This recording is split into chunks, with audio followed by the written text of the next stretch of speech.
Friends रत्नास किचेने सकलके वेलकाम। आज की बनाबो प्रेसार कुकारे दही चिकेन, ताओ आबार बाटार दिए। आशा करी रेसिपिटा आपनारा नजर दिए देखबेन एबं इनग्रेडिएंट्स की निয়েছি সেটা বলে নিই। এখানে আমি চিকেন নিয়েছি আর নিয়েছি টমেটো, নিয়েছি এটা হচ্ছে দারচিনি গুঁড়ো, নিয়েছি আদা রসুন। এখানে আমি পেঁয়াজকে একদম অ্যাভয়েড করেছি। নিয়েছি আদা রসুন পেস্ট আর নিয়েছি হচ্ছে অল্প লাল লঙ্কার গুঁড়ো, জিরে গুঁড়ো, এটা নিয়েছি শাহি গরম মশলা আর একটা বড় ইলাচ, হলুদ, নুন, নিয়েছি বেশ টক দই খানিকটা আর হচ্ছে বাটার। দিয়ে দিচ্ছি বাটার। এখানে বেশ অনেকটাই বাটার নিয়েছি আর কিন্তু ঘিটি আমি কিছু দেবো না, অন্য তেলও এখানে ইউজ করব না। এবার দিয়ে দিচ্ছি এই বড় ইলাচ, দিয়ে দিচ্ছি আন্দাজ মতো নুন আর দিয়ে দিচ্ছি এই টমেটো, দিয়ে একটু নাড়াচাড়া করে নেব। আদা রসুন পেস্ট আর দিয়ে দেবো বাকি এই মশলাগুলো।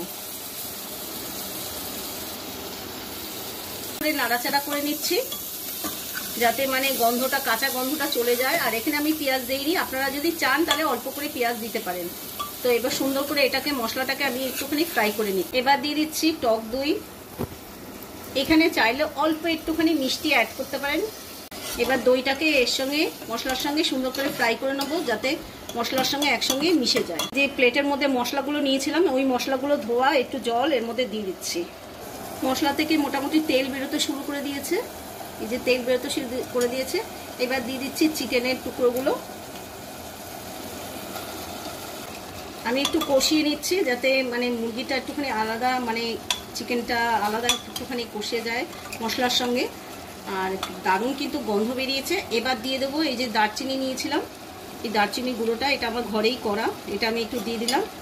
আর কিছু দেবো না, আর যেটুকু বাটার বেঁচে আছে ওইটুকু বাটার আমি এর মধ্যে দিয়ে দেবো। তো একটুখানি হতে থাক, তারপরে আমি আবার একটুখানি নাড়াচাড়া করে নেব। কষানো হয়ে গেছে, একদম তেল ছাড়তে শুরু করে দিয়েছে, দেখুন ভীষণ সুন্দর কালার এসছে। আর এবার দিয়ে দিচ্ছি পরিমাণ মতন জল, যে যতটা ঝোল খাবেন সেই বুঝে কিন্তু ঝোল দিতে হবে। আর এটা হতে কিন্তু বেশিক্ষণ সময় লাগবে না। তো একটা ঢাকনা দিয়ে এটাকে আমি 3টে সিটি দিয়ে, 3টে থেকে 4টে সিটি দিয়ে আমি এটাকে নামিয়ে দেবো।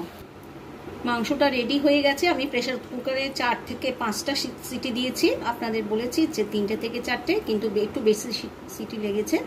একদম রেডি হয়ে গেছে। আমি একটা বাসনে পরিবেশন করেছি, দেখতে কিন্তু অসাধারণ হচ্ছে। আর সবার শেষে কিন্তু একটু বাটার দিয়ে দিচ্ছি, যেহেতু প্রথম থেকে আমি বাটার দিয়ে বানিয়েছি তাই শেষেও একটু বাটার দিয়ে দিলাম, আরও খেতে কিন্তু অসাম লাগবে।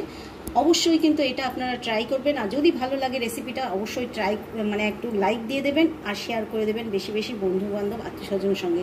সহজেই প্রেসার কুকারে কীভাবে এরকম বাটার কার্ডস আর কি দইয়ের চিকেন বানানো যায় অবশ্যই কিন্তু ট্রাই করবেন। সঙ্গে থাকবেন, পাশে থাকবেন আর সাবস্ক্রাইব করতে ভুলবেন না। ভালো থাকবেন, বাই।